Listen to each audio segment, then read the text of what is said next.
भारत और जापान की जीडीपी से भी कई गुना ज्यादा है इस बैंक की संपत्ति। जी हाँ दोस्तों, सही सुना आपने। हमारी दुनिया में एक ऐसा बैंक भी है जिसकी संपत्ति भारत और जापान जैसे शक्तिशाली देशों से भी ज्यादा है। और तो और इस बैंक की संपत्ति तुर्की, अर्जेंटीना, साउथ अफ्रीका और इंडोनेशिया जैसे देशों की जीडीपी को भी मात देती है। तो क्या जानना नहीं चाहते कि कौन सा है वो देश और आखिर उसकी संपत्ति इतनी कैसे हुई? तो चलिए आज के वीडियो में हम आपको बताने वाले हैं कि आखिर किस देश की संपत्ति भारत और जापान की जीडीपी से भी कई गुना ज्यादा है। तो वीडियो को पूरा जरूर देखिएगा, लेकिन उससे पहले चैनल को सब्सक्राइब करना बिल्कुल मत भूलिएगा।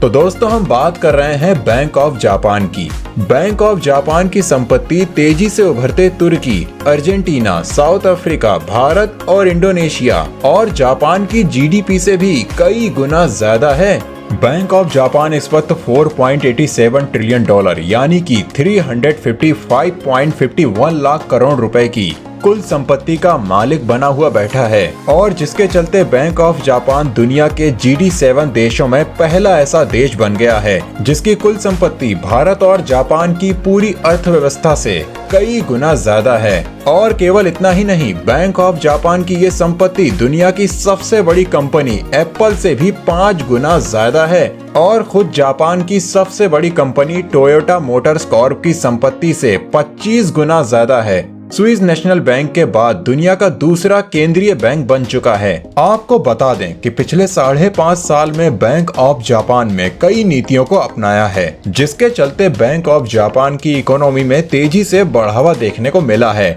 और इसका पूरा श्रेय जापान के गवर्नर हारुहिको कुरोडा को जाता है, जिन्होंने 2013 में बैंक ऑफ जापान की नई नीतियों में बदलाव किया और उनकी संपत्ति में तेजी आना शुरू हो गई। हारुहिको कुरोडा के इस फैसले से न केवल बैंक ऑफ जापान की संपत्ति में इजाफा देखने को मिला, बल्कि जापान की जीडीपी ग्रोथ में भी 11% की बढ़ोतरी हुई है। और आज के समय में बैंक ऑफ जापान की संपत्ति जापान की सबसे बड़ी कंपनी टोयोटा मोटर कॉर्प के टोटल वैल्यूएशन से भी 25 गुना ज्यादा हो चुकी है, जो सच में काबिले तारीफ है। साल 2013 में जापान के प्रधानमंत्री शिंजो आबे ने जापान की अर्थव्यवस्था को फिर से पटरी पर लाने के लिए कई कोशिशें की, जिसके लिए उन्होंने कई नीतियां शुरू की, जिन्हें आबेनोमिक्स कहा गया। और प्रधानमंत्री की इन नीतियों ने अपना रंग दिखाया और जापान की अर्थव्यवस्था में एक हद तक फर्क देखने को मिला। प्रधानमंत्री शिंजो आबे की नीतियों में उन्होंने 3 मानकों को हाईलाइट किया था,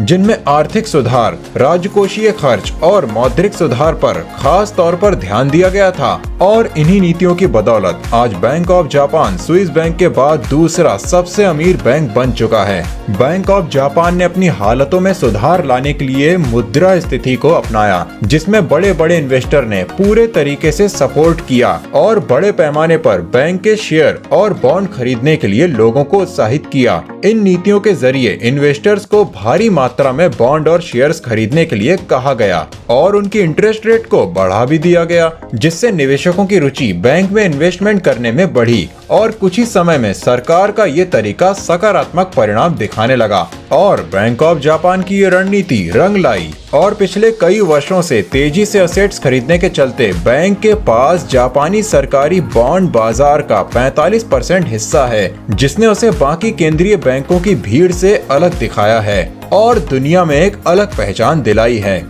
लेकिन वहीं दूसरी तरफ बैंक के इंटरनेट को क्रिटिसाइज भी किया गया, क्योंकि कई लोग मानते हैं कि बैंक की ये नीतियां ज्यादा समय तक नहीं चलने वाली, और अगर बैंक इंटरनेट को बढ़ाता है तो वो ज्यादा लंबी रेस नहीं दौड़ पाएगा। अगर बैंक लगातार इन्हीं तरह से ब्याज दरों में इजाफा करता रहा तो उसे घाटे का सामना करना पड़ेगा, जिसकी वजह से प्राकृतिक आपदा, युद्ध जैसे हालातों में केंद्रीय बैंक सरकारी बॉन्ड के जरिए मुद्रा में आई गिरावट को पूरा करने में सक्षम नहीं रहेगा। खैर जो भी हो, लेकिन इस बात में कोई संदेह नहीं कि जापान लगातार कोई ना कोई ऐसे कारनामे करता रहता है जिससे दुनिया भर में नंबर 1 बनकर उभरता है। जापान के लोग मेहनती होने के साथ साथ अपने दिमाग का भी सही दिशा में इस्तेमाल करते हैं। उम्मीद करते हैं आज की वीडियो आपको पसंद आई होगी। वीडियो पसंद आई हो तो वीडियो को लाइक कीजिएगा और चैनल को सब्सक्राइब कीजिएगा। ज्यादा से ज्यादा लोगों तक शेयर करना बिल्कुल भी मत भूलिएगा।